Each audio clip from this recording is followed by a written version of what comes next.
नीलाद्रिनाथं जगतामधीशं चिदहं स्वरूपं शरण्मैकनाथं श्रीनीलगोत्राधिपतिर्वरेण्यं सुरेन्द्रवन्द्यं प्रणतोऽस्मि नित्यं सुरेन्द्रवन्द्यं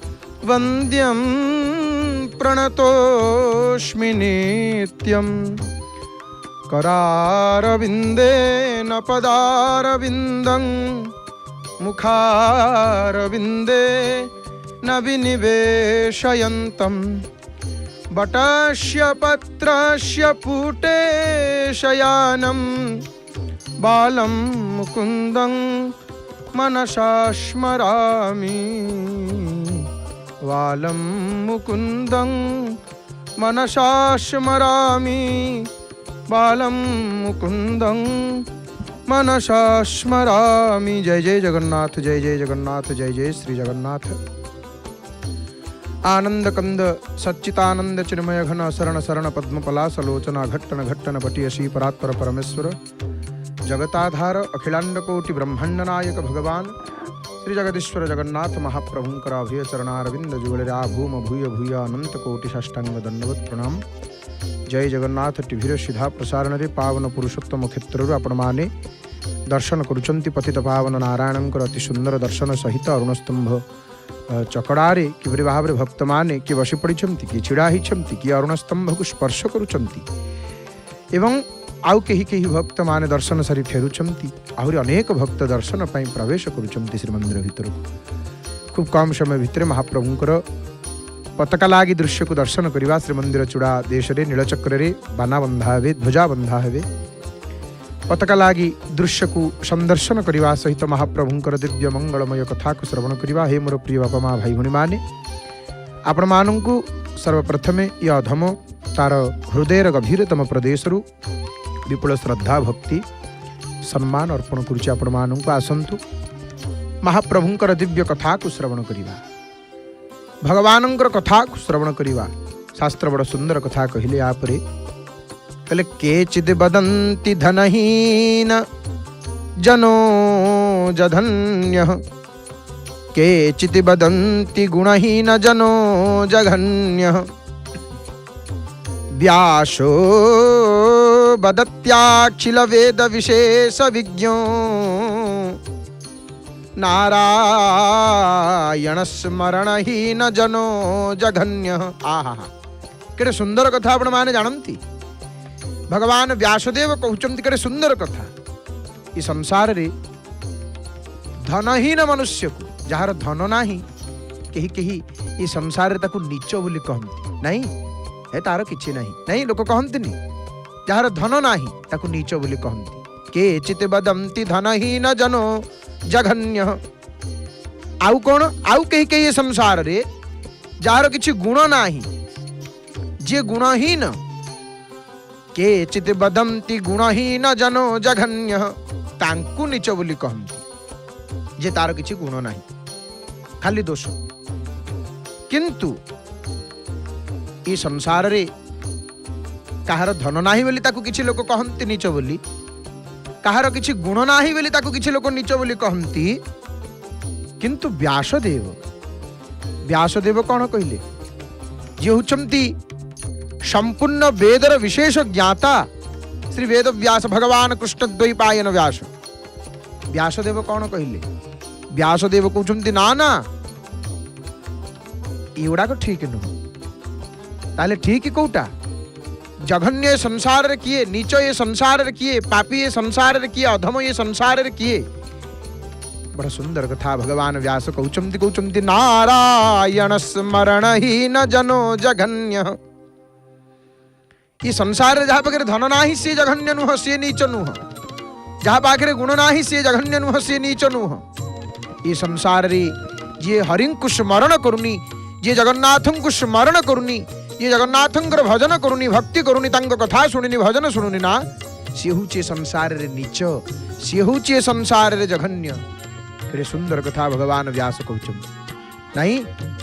तेणु भगवानंकर नाम ही सबकिछि, प्रभु ही होउछन्ति सबकिछि, प्रभु ही होउछन्ति सबकिछि। परम मंगलमय महाप्रभुंकर दिव्य कथा तो निश्चित भाव आम मैंने श्रवण करवा। पतित पावन नारायण को दर्शन करुचे। आज पवित्र पूर्णिमा, क्यों पूर्णिमा, कौन ये पूर्णिमार महात्म्य आम मैंने निश्चित भाव श्रवण करवा। आज हूँ वैशाख पूर्णिमा। ये वैशाख पूर्णिमा संपर्क अनेक कथा रही, बुध पूर्णिमा संपर्क अनेक कथा रही। आमे मान निश्चित भाव से कथा को श्रवण करी महाप्रभुंकर पताका लागी दृश्य को संदर्शन करवा, ध्वजाबंधा दृश्य को देखा। आसी नाहंती चुनरा सेवक चढ़ी नाहंती देउड़ उपरे, तथापि मंगलमय महाप्रभुंकर कथा को शुणिबा जेतेबेले आमे ध्वजाबंधा दृश्य को दर्शन करवा, आमे निश्चित भाव आनंदित हवा। आपण माने देखुचंती वर्तमान सिंहद्वार अरुणस्तंभ चकड़ा को दर्शन करुचंती। महाप्रभु परम मंगलमय, परम दयालु, भक्त वत्सल महाबाहु, अज्ञान को ज्ञान दियंती, अज्ञान को ज्ञान दियंती महाप्रभु, निर्बल को बल दियंती महाप्रभु, निर्धन को धन दियंती, निसंतान को संतान दियंती, पागला को चेतना दियंती, अंध को नयन, दासपने दया करंती प्रभु चका नयन, प्रभु चका नयन। बड़ा सुंदर भाव रे आमे माने पावन पुरुषोत्तम क्षेत्रु महाप्रभुंकर दर्शन आज्ञा करुचे। तो आज पवित्र बुध पूर्णिमा। अनेक प्रत्येक मासरे गोटे लेखाएं पूर्णिमा पड़े, किंतु आज जो पूर्णिमा, आज हूँ बुद्ध पूर्णिमा। बौद्ध धर्मावलंबी माने आज बुद्ध पूर्णिमा पालन करुछन नहीं। बौद्ध धर्मावलंबी माने आज बुध पूर्णिमा को पालन करुछन। माने वैशाख पूर्णिमा दिन बौद्ध धर्मर संस्थापक महात्मा बुद्धंकर आज आविर्भाव, एवं आज से माने बुद्ध पूर्णिमा भाव रे पालन करिथांती। देखंतु एवं ये जो पूर्णिमा, ये पूर्णिमार आहुरी अनेक महिमा महात्म्य रही। निंदसी यज्ञ विधेरः श्रुति जातम सदय हृदय दर्शित पशु घातम केशवध्रुत बुद्ध शरीर जय जगदीश हरि। जो बुद्धं को आमे देखुचे से बुद्ध आम बुद्ध नुहंती। आम बुद्ध उचमती जगन्नाथ। बुद्धं संपर्क चर्चा कलती बहुत विस्तृत विषय। ये बहुत विस्तृत विषय बुद्धं संपर्क में यदि चर्चा करा तो निश्चित भाव में ये विषयटी व्यापक हो। तथापि बुद्धं संपर्क में जगन्नाथ केमिति होचंती बौद्ध, यार अनेक प्रमाण रही। जगन कली जुगे हरि, कली जुगे विजय करी बौद्ध अवतारेणु। बेनी भुज टेकी प्रभु जाचु अच्छ शरण। कली जुगे महाप्रभु पावन पुरुषोत्तम क्षेत्र में विराजमान करी एठी बौद्ध रूप रे प्रभु विराजमान करिछन्ति, बुद्ध रूप रे प्रभु आसिछन्ति। मणिमा महाप्रभु जगत्रनाथ श्री जगन्नाथ निजे महाप्रभु होचन्ति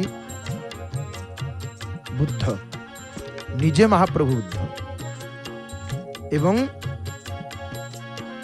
निजे तो महाप्रभु सबु, महाप्रभु निजे ही होचंती सबु। केमिति सबु यार अनेक प्रमाण रही।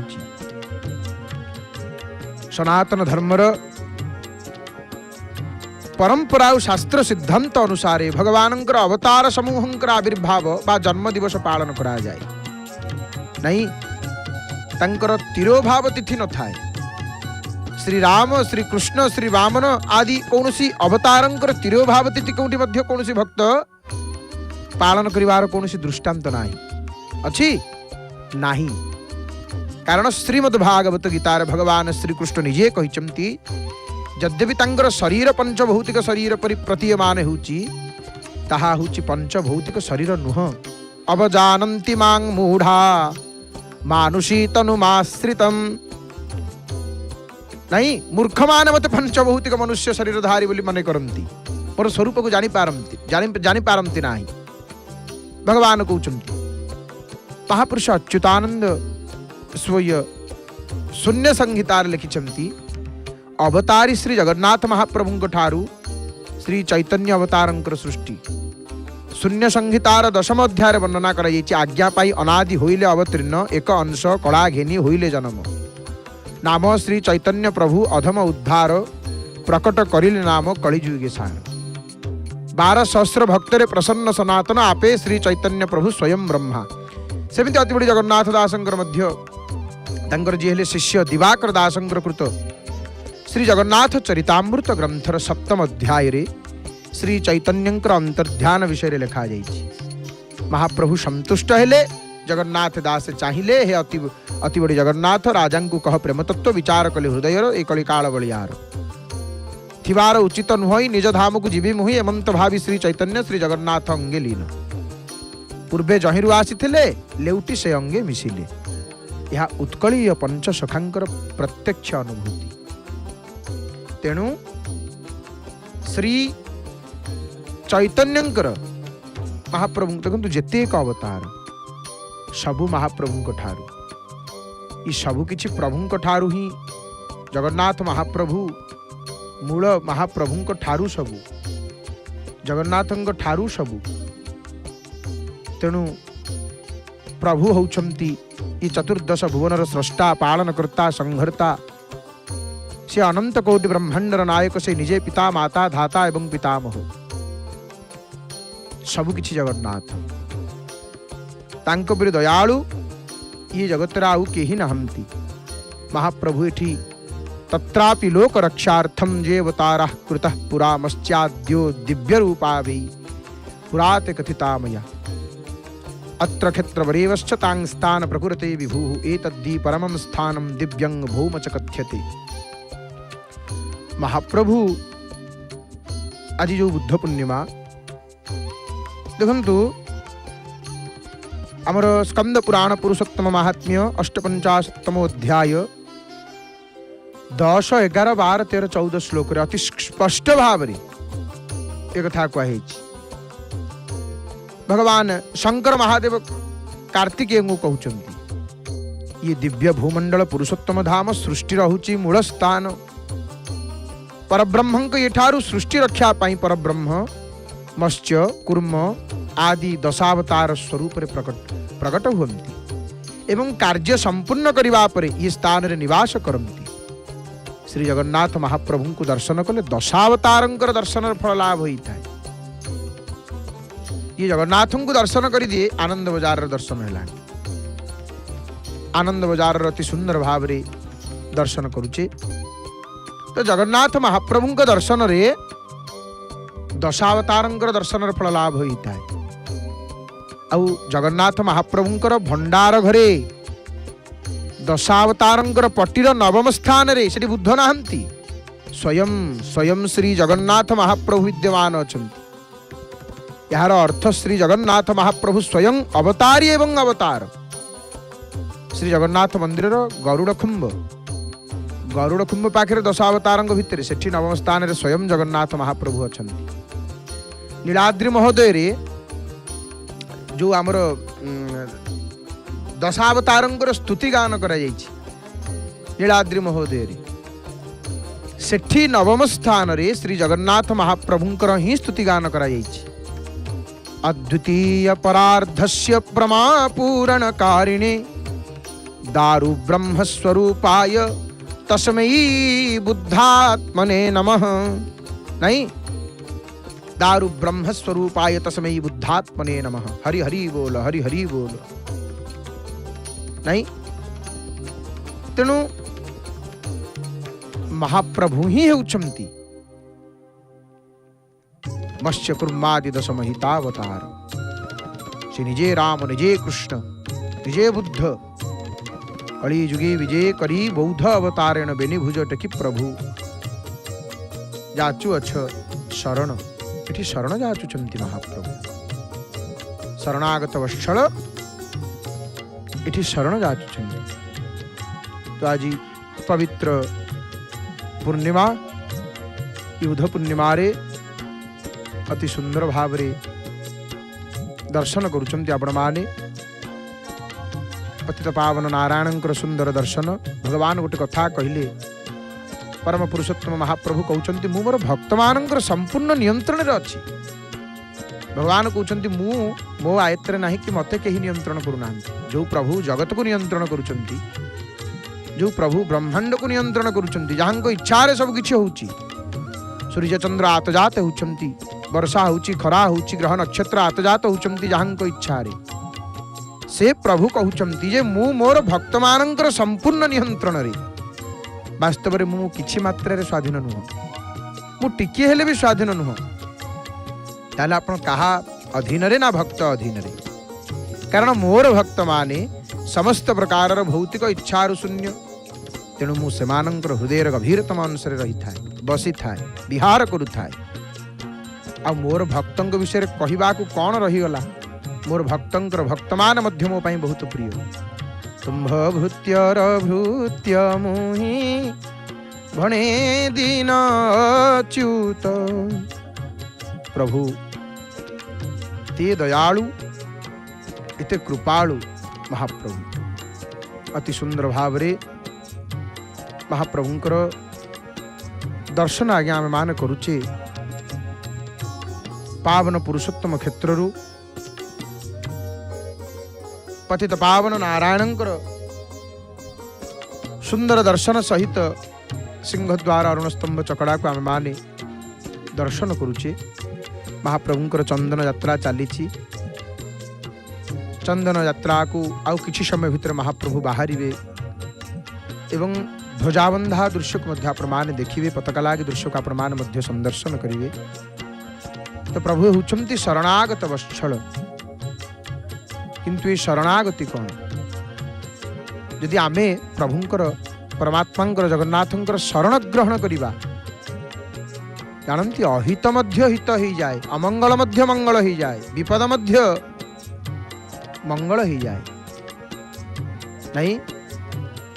गरल सुधा सम अरिहित होई विष मध्य अमृत तुल्य हितकारी ही जाए।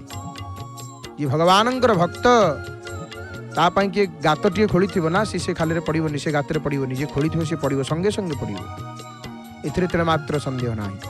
विष थोई ना भक्त पाई भक्त पिला बेलू से विष अमृत हो जाए। गरल सुधा सम अरिहित होई यदि भगवानंकर शरणागत ही जीवा आमे शरण ग्रहण करी मृत्यु हुए ताहा मुक्ति ठारू भी उत्तम। प्रभु निजे कहउचंती जे करे आमार आस तार करी सर्वनाश तबु जे छाड़े न आस तारे होई दासेर दास नहीं। माने भगवान कहउचंती जे मोर आशा करे मु तार सर्वनाश करे तथापि यदि से मो ऊपर आशा छाड़े नाही मु तार दासर दास हो जाए। एमती शरण गले ग्रहण कले भक्त प्रभुंक कृपारु शतपात्र ही जाए एवं प्रभुंक कृपा द्वारा से शुद्ध प्रेम पाए से परमात्मांकर साक्षात्कार करी परमानंद एवं परम शक्ति परम शांति परम तृप्ति उपलब्ध करी था। और ये कारण आमे संसार समस्त जिनिस को त्याग करी प्रभुंकर शरण ग्रहण करवा उचित। वृद्धि सिद्धि मान बड़ाई प्रतिष्ठा ये सब कामना को छाड़ी दे केवल प्रभु ये अपार संसार हूँ गोटे अथाह सागर गोटे गभीर सागर आउ यही सागर को अतिक्रम करने दुईटी उपाय। कौन दुईटी उपाय ना प्रथम उपाय हूँ नौका द्वारा पारी हेबा अर्थात प्रभुंकर प्रेम। द्वितीयटी हूँ पहरिकी पारी हेबा सांख्य जोग जोटा अर्थात ज्ञान नहीं। एटा कहवा दरकार नहीं जे पहरिकी पार हेबा ठारू नौकार पार हेबा सहज नहीं। पहरिकी किए पार हो जन को कहवा समुद्र एपटू सेपटू पार से जापर केते शक्ति तेणु सहज कोटा नौका द्वारा पार हेबा डंगा द्वारा पार हेबा एवं सुरक्षित मध्य प्रेम रूपी नौका पाइबा पाई प्रभुंकर शरण जीवन अनिवार्य आवश्यकता। पहरिया पाई तो साहस आउ शक्ति दरकार। पहरिबा समय हाथ गोड़ हलैकि अग्रसर होगा पड़े। संसार सागर विषय रूपी जल हाथ एवं गोड़ द्वारा फिंगिबा को हुए। यहीपरि संसार मोहमयी लहरी मध्य हाथ गोड़ रोकवा उचित नुह। पहरिबा बेले शरीर कौन बोझ बहिबा उचित नुह। एमती विषय लहरी को चिरिकी आग को बढ़ा तीव्र और दृढ़ वैराग्य उत्साह दरकार। ये कौन अच्छी ये उत्साह बिना गोटे हाथ मध्य आग को बढ़ी पार ना। हाथ द्वारा लहड़ी को प्रतिहत करने गोड़ द्वारा जल को फिंगिबा जरूरी। संसार सागर अतिक्रम करने लक्ष्य के भी भूलवा उचित नुह। किंतु शरणागति हूँ भारी सहज।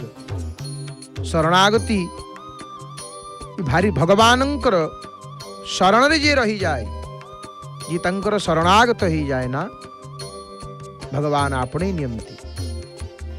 भगवान आपणे नियमती निजर कर दियंती महाप्रभु। पावन पुरुषोत्तम क्षेत्र महाप्रभुंकर दर्शन आपण करुचंती। पतित पावन नारायणंकर दर्शन करुचंती एवं सिंहद्वार अरुणस्तंभ चकड़ा को आपण माने संदर्शन करुचंती। जय जगन्नाथ टीवी सीधा प्रसारण रे किछि समय भितर आपण माने दर्शन करिवे। ध्वजाबंधा दृश्य को आपण माने दर्शन करिवे। महाप्रभु पणि विमान रे विराजमान ही संगरे वेनी नारी को धरी श्रीदेवी भूदेवी सहित पंच महादेव को धरी विजय करिवे। नरेंद्र सरोवर को नरेंद्र चकड़ा को जीवे महाप्रभु नौका विहार करने। भक्त वत्सल महाप्रभु को भी भल लगे गोटे जगार रही बुलवाई भारी भल लगे। 12 मास केते यात्रा प्रभु को गोटे जगार दियो गोटे जगह बसवा दियो नुहंती। ये बुलवा दियो आंकु भ्रमण करने विहार करने भारी भल लगे। तेणु 12 मास 13 यात्रा महाप्रभु रचना कर। 12 मास 13 यात्रा एठी प्रभुंकर और 12 मास 13 जात भितरु ई जो जातटी अर्थात महाप्रभुंकर चंदन यात्रा ये दीर्घतम यात्रा सबुठारु अधिक दिन धरिकी पालित होथुवा ये यात्रा। तो प्रभु दीनबंधु भक्त वत्सल हरि कृपालु महाप्रभुंकर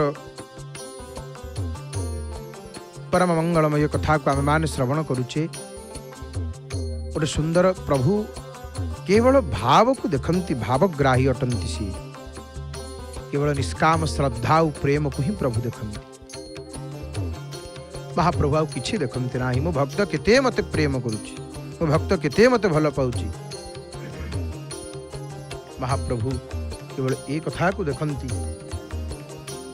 प्रभु आउ किछि देखती ना। तेणु आसतु भावरे भावरे महाभावरे भावपूर्ण भजन को आम मान श्रवण करवा।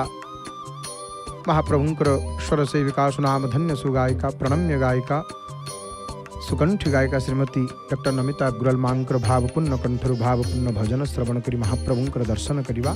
जय जय जगन्नाथ, जय जय जगन्नाथ, जय जय श्री जगन्नाथ। हरि हरि बोल।